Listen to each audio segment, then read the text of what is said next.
Baik, Assalamualaikum warahmatullahi wabarakatuh. Perkenalkan, nama saya Ahmad Dewansyah dari Universitas Negeri Makassar, jurusan Pendidikan Teknik Elektro, akan mempresentasikan tugas mata kuliah pilihan software aplikasi refrigerasi. Topik yang akan dibahas pada kali ini ialah cara maintenance sistem refrigeran. Baik, langsung saja. Yang pertama ialah mencari kebocoran sistem pendingin. Tes kebocoran sangat perlu dilakukan sebelum sistem dioperasikan untuk mengetahui sistem yang telah diinstalasi atau dilakukan pemipaan masih bocor atau tidak. Jika hal ini tidak dilakukan dan ternyata terdapat kebocoran, refrigeran yang telah diisikan lama-kelamaan akan habis. Tentunya hal ini sangat tidak diharapkan. Untuk mengecek kebocoran, bisa menggunakan alat yang namanya leak detector, seperti gambar di samping, atau alat deteksi kebocoran. Tersedia dalam beberapa jenis, yaitu electronic detector, halide detector, atau untuk menghemat dan lebih praktis, air sabun bisa digunakan menjadi alat untuk mendeteksi kebocoran, dan cara menggunakannya pun sangat mudah.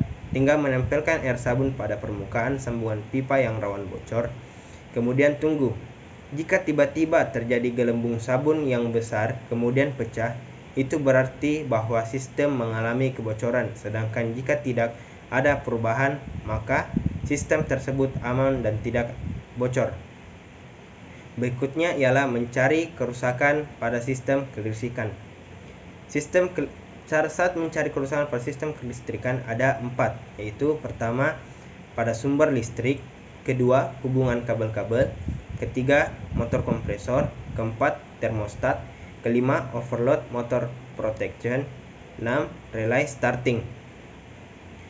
Yang pertama, sumber listrik. Jika motor penggerak kompresor tidak berputar sewaktu dihubungkan ke listrik, maka sebelum mencari kerusakan pada bagian lain, periksalah tegangan pada stop kontak dengan menggunakan voltmeter. Jika tegangan tidak ada, mungkin terdapat sambungan kabel yang lepas.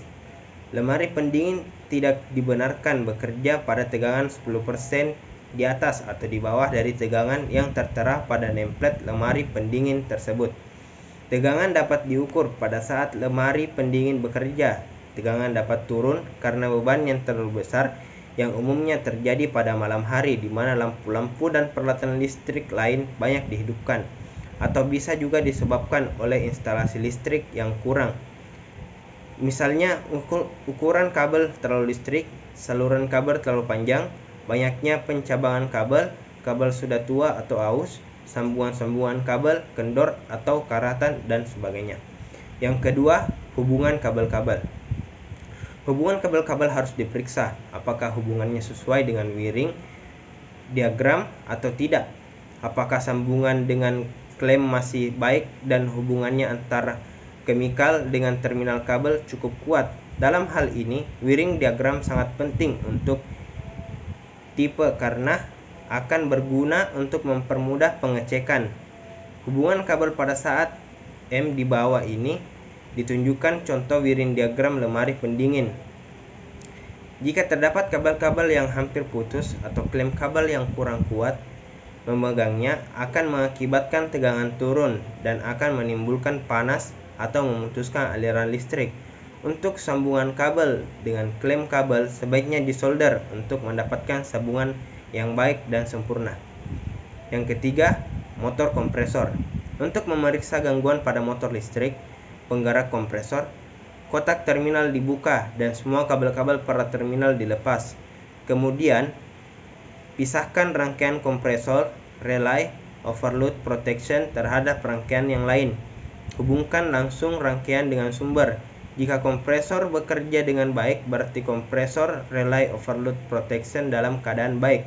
Kemudian kembalikan lagi rangkaian seperti hubungan semula. Jika kompresor tak mau menyala, periksalah overload protection. Biasanya overload protection dipasang di bawah terminal cover kompresor.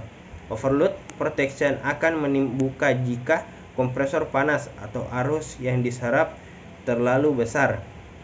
Overload protection membuka atau menutup mungkin juga disebabkan oleh sirkulasi udara yang tidak baik pada kompresor dan kondensor. Untuk itu, kompresor jangan di start sebelum sistem menjadi seimbang. memerlukan waktu 3-5 menit. Yang keempat, termostat. Jika kita mencurigakan letak kerusakan pada termostat, putarlah selektor tombol pengatur suhu pada posisi cool. Jika kompresor bekerja, berarti termostat terhubung dan masih baik. Tetapi jika kompresor tidak bekerja, berarti termostat tidak terhubung. Lepaskan steker dan stop kontak sumber steker ke listrik. Kemudian periksalah hubungan kontak dari termostat dengan multimeter. Kelima, overload motor protector. Overload motor protector adalah suatu alat pengaman yang disambung seri dengan kabel lain pada pemakaian arus yang besar atau suhu motor yang tinggi. Kontak dari overload motor protection dapat terbuka setelah dingin. Kontak tersebut dapat menutup kembali. Langkah-langkah pengecekan OPM eksternal. Siapkan tang ampere beserta kedua pin. Atur skala pengukuran tang ampere pada skala ohm dengan nilai pengukuran kali 1 atau kali 10. Tempelkan atau tusukkan kedua ujung pin pengukur ke terminal OPM eksternal. Perhatikan dan catat pengukuran hambatan listriknya. Jika jarum menunjukkan atau display tang ampere bergerak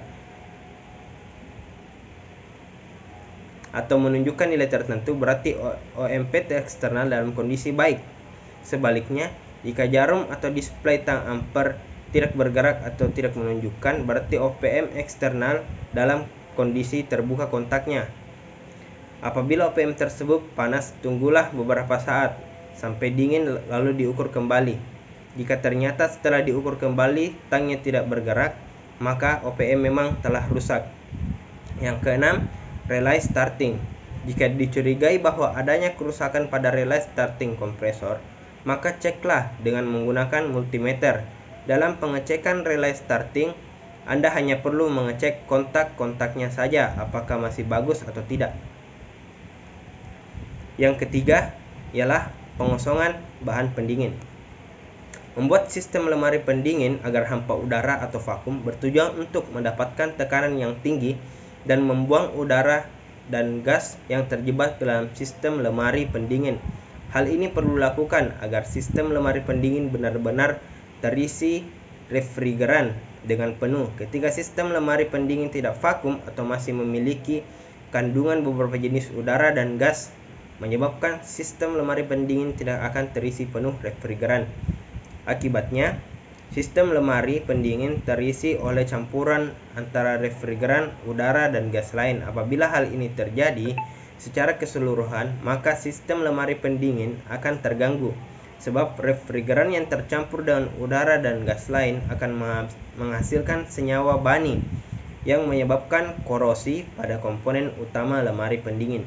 Selain itu, campuran tersebut sulit diembunkan dan tidak mudah menyerap panas udara. Akibatnya suhu dalam ruangan menjadi kurang dingin. Jadi pemvakuman sistem mutlak harus dilakukan sebelum melakukan pengisian refrigeran. Dan langkah-langkah pemakuman ialah: pertama, buka keran tekanan rendah charging manifold, kemudian nyalakan pompa atau vakum. Kedua, biarkan beberapa saat sampai skala menunjukkan tekanan rendah low menunjuk skala vakum 30 Hz. Matikan pompa vakum, kemudian tutup keran tekanan rendah. Lepaskan selang bagian tengah charging manifold yang terhubung ke pompa vakum. Selanjutnya hubungkan selang tersebut ke tabung refrigeran. Buka keran tabung refrigeran.